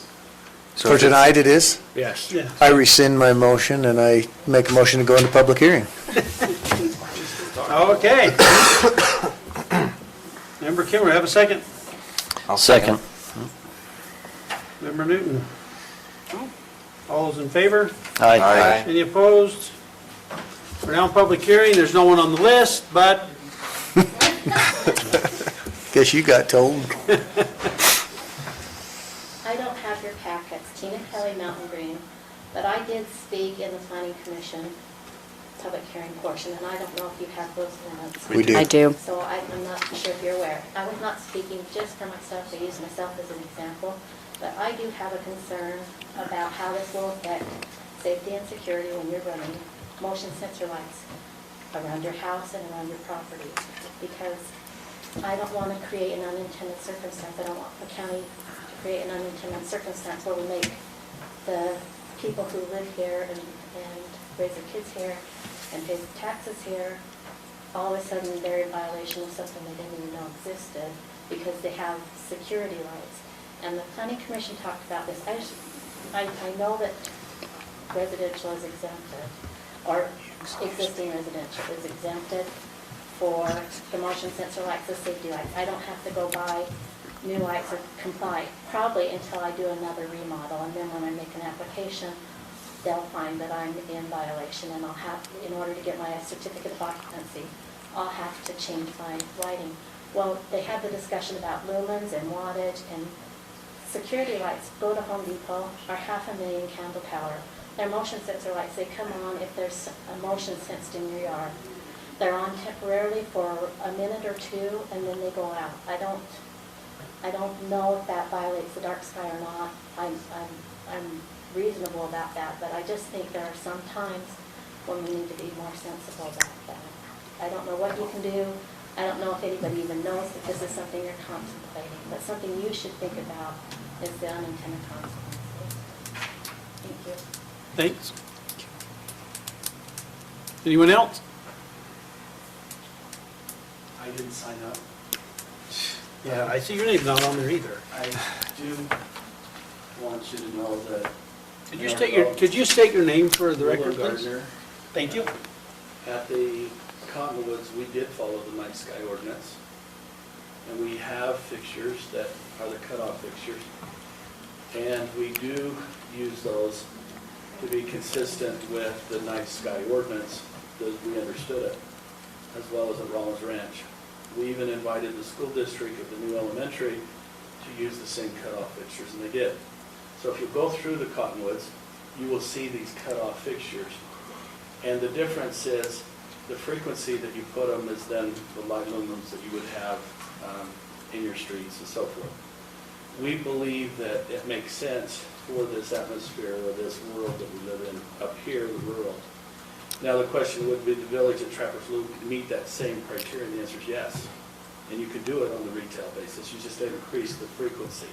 But the most offensive is the wall packs that are mounted on those commercial buildings that look much like that. And why do they do that? For cost. You can save rather than putting in a light bulb. So commercially, you can still get your night sky ordinance and your fixtures. Our fixtures are right around $12,000 a fixture. That fixture is probably $1,500 to $1,800. So they do cost more, but I think the overall effect is that the neighborhoods and so forth have that ability with the cutoff fixture and the night sky ordinance. Then we think it enhances the neighborhood. That one house that you mentioned, Mr. Chairman, the MOA is meeting tonight about that, and they're going to discuss that. So maybe there are some things that are not consistent even with the CCNRs and that home, because they've attached it to common area elements, some of their fixtures and so forth. So I'm not part of the MOA. I'm not in any way one way or the other. Thank you. Thanks. Any other comments? Motion to go out of public hearing. So moved. Member Cannon. Second. Second. Member Valentine. All those in favor? Aye. Any opposed? Okay. Member Kilmer, you want to continue?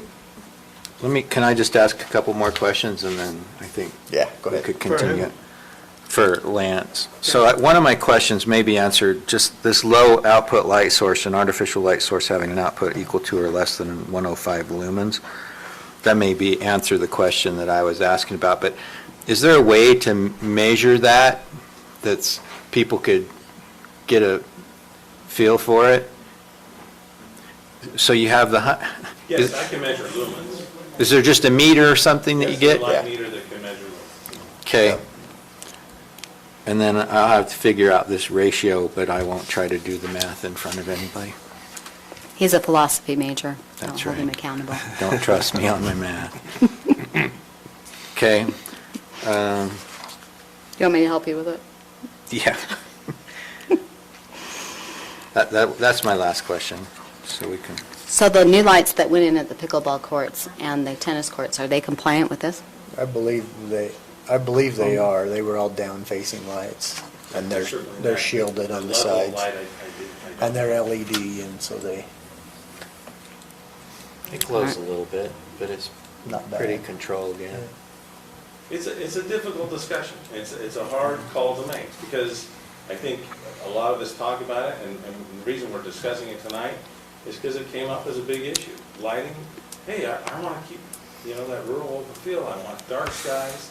We don't want the light pollution that we see along the Wasatch Front. And really, probably Utah's not as near as bad as a lot of communities. And it is going to change. When I started doing planning 20 years ago, I had to review lights for commercial development. It was one of the aspects. And, you'd just drive around and you'd see unnecessary light and glare. And that's what this is talking about. Yeah. We don't need those lights. That light can be fixed. And the industry has totally changed in the last 20 years. It is now much more cost effective and much better. Yes, you could still, to Ms. Kelly's point, there's still the, 50,000 lumen light available, but it's not necessary, and it's way beyond what's required.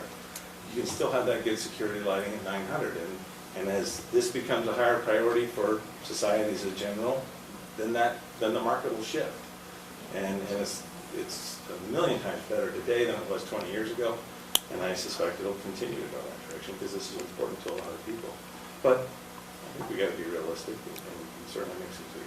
Yeah, I don't see a problem with the implementation and going forward. The question that I see it is, how does it apply with what's already there and existing, and how do we implement that? It seems to be more of the concern, if I'm understanding it right. So, I agree. Okay, any other comments, Can I questions? ask you a completely unrelated question? Sure. No. When's the next planning commission meeting? December 12th. December 12th, so they will not be meeting again until December 12th. Well, we thought about meeting on Thanksgiving, but no one wanted to. Well, I'm just saying, there's something out there right now advertised for tonight for the planning commission. So, I can talk to you about it later. Yeah. Okay. Now can I make a motion? Please. Chair, I make You a guys are motion. done talking. I make a motion to postpone the proposed amendment to MCC 8-6, supplementary regulations adding outdoor lighting standards in all zones of Morgan County, to our meeting on December, Third. is it 3rd? Yeah. Third. I'll Did I give second that everybody motion. time to review this? So 86644, Yes. okay. Motion by member Kilmer to postpone 8644 to our December 3rd meeting. Have a second? I'll second it. Questions on the motion? Are we giving staff any direction to what we want to look for differently than what's in here? I was under the impression most people wanted to review it more and then have this discussion again on the 3rd, so that's what I was indicating. Not Okay. necessarily start giving So to direction. review the current one that's on there, okay. Correct. So for council. Yes, for council. Okay, so I have a motion, to have and second. No more, any more questions? All those in favor? Aye. Aye. Any opposed? Okay, number 5's been removed. Number 6, member Cannon. okay, so this is the snow basin stop on the existing UTA line. There was some concern expressed last time that this was a contract that we had with Davis County because all of the other stops come through Davis County. So I requested that this year the contract be specifically with Morgan County. We did put this in the budget for 2020, and so I had requested that we be allowed to pay this the first January, day in January, so it came out of the 2020 budget instead of 2019, unless you feel like there is money in there to pay it out of 2019. So I did have, Jan reviewed it and sent it back to me without any concerns, I think. Don't want to speak for you, but I don't think there were any concerns there. So this year it is between Morgan County and Utah Transit Authority. Is there money in this year's budget that we could pull this from and then take it out of next year's? It can come out of anything that's recreation related, so the TRT, I think this restaurant tax as well. So there is. We talked about that there was like 40 some odd thousand In the fund TRT balance. Fund balance. Yeah.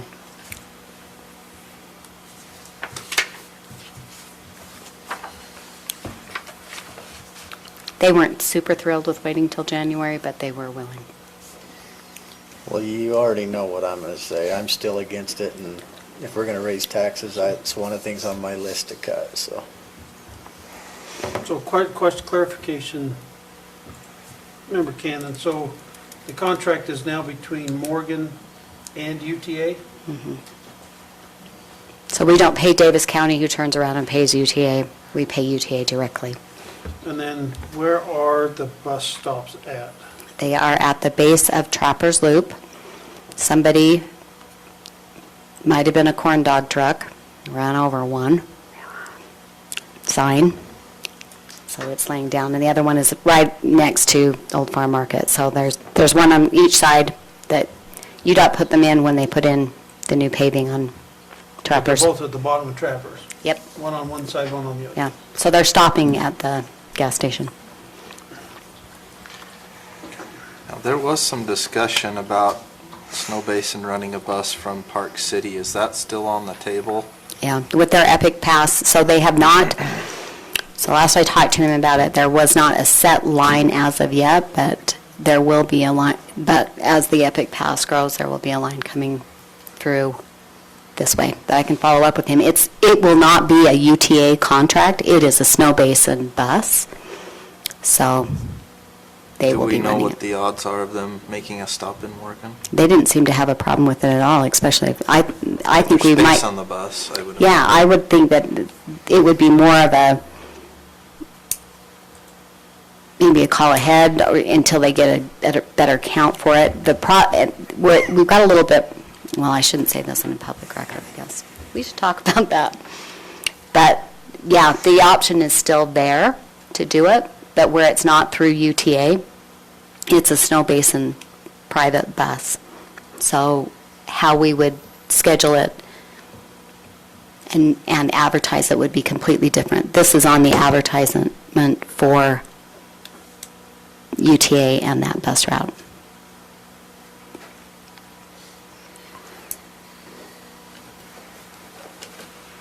Okay, so a couple of things. So on the maintenance, is the county responsible for the care and maintenance of the bus stops? If they're on state property, why are we maintaining them? I think that's the standard, what they usually do, but right now, that area is plowed by, for the bus, is plowed, that Trappers Loop is plowed by UDOT.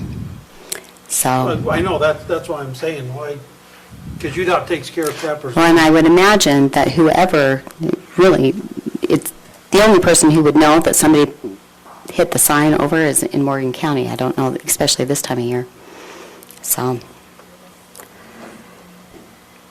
but it's not, I actually asked them for a shelter so that they could, so people would know that's what it was, so the food trucks wouldn't park on top of the ski bus stop.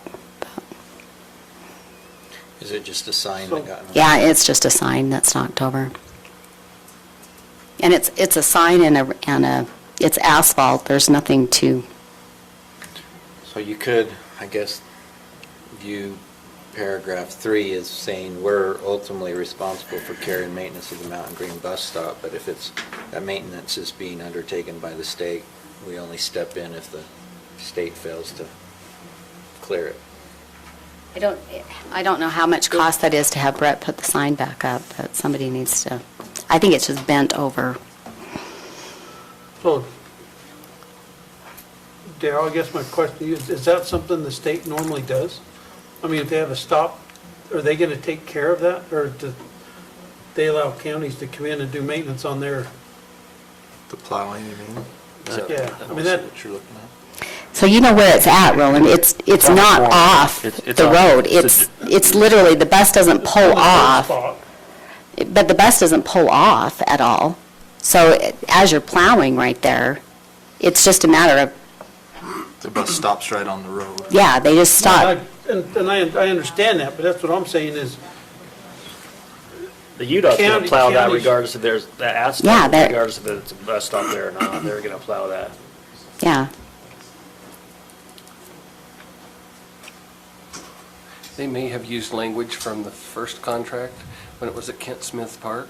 I didn't look back at that first contract, Yeah. but I know at that time the county was. Yeah, there was a lot more maintenance in was it that county year. property, and so we were going to plow it and maintain it, and we adjusted the fence. And so I'm guessing this is really just a boilerplate contract that UDOT sends out. If you're concerned about that, I'm sure. Yeah, and it's not that, gonna be a most deal of, breaker. yeah, most of the other stops are on, yeah, in county roads. They would, or not, in either Layton City or Davis County. well, okay, so, I mean, and I understand it. I can see that if it was still stopping at the Kent Smith Park, because we took care of that. The other one, I mean, you mentioned that we don't have to pay until the first of January, but that's not what, I mean, number 6 says we have to have it paid by the 1st of December. Yep, I called and asked him about it, so that we have a 30-day leeway. So January 1st is a holiday. So technically, we could still pay it within the 30-day leeway and not pay the late fee. So, I saw it, and it wasn't worth sending the paperwork back over a day. I would just assume we pay it now, just because we haven't spent all of our money. I agree with that. I'd rather we spend it this Yeah, year. get it out of the way. Okay, well, is there a motion? Any more discussion? If Chair, I'll you're- make a motion that we approve the UTA contract service agreement between UTA and Morgan County for the Snow Basin Ski Stop in Mountain Green. You want to know where the funds are coming from? Oh, I didn't put it in there, but I can. Out of the recreation fund or the So if zoo you fund? put it out of TRT, if you put it out of the That's not part of TRT that. line. Which one? Locked up mine. I can give you the account. Yeah. So Stacy will read transient room tax number.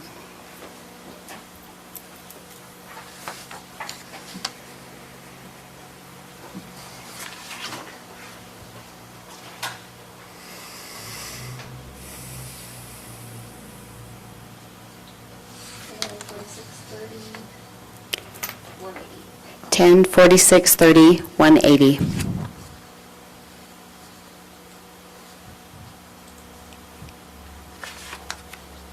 Which is what fund? TRT tax. Okay. So you got an amount? Yes, In it's, amount of $6,881. which is a decrease from last year, and they are doing one more bus run during the day. Pretty excited. Okay, for clarification, payable when? Because we've had multiple discussions on when it was getting paid.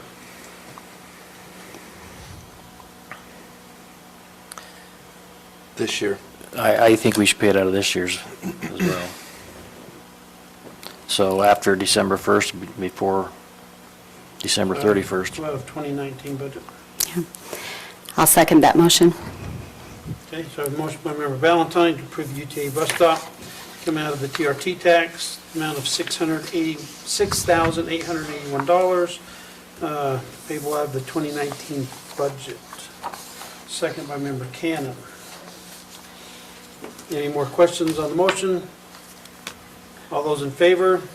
Aye. Any opposed? Nay. Aye. So that motion passes.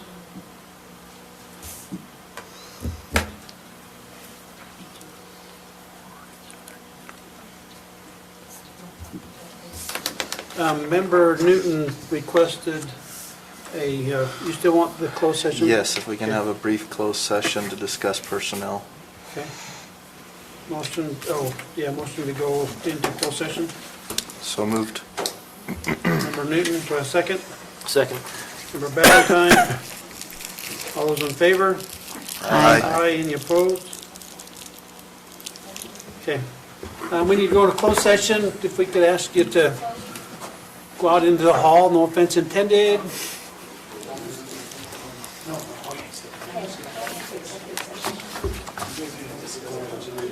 Yes. We don't have a choice. You don't We've get to got go home. What are you thinking? Roland says no, but I Well- don't, that we're not gonna discuss budget anymore tonight, but no. I personally think if the lights have to go off at 10, we should have to go off at 10. Put that in our, that's right. We would Exactly. turn off the lights here. So we either meet in the dark or we go home. We haven't adopted that yet. Oh, Isn't working? Our door's still open over there too. Stacy had to go to Jeremy's office.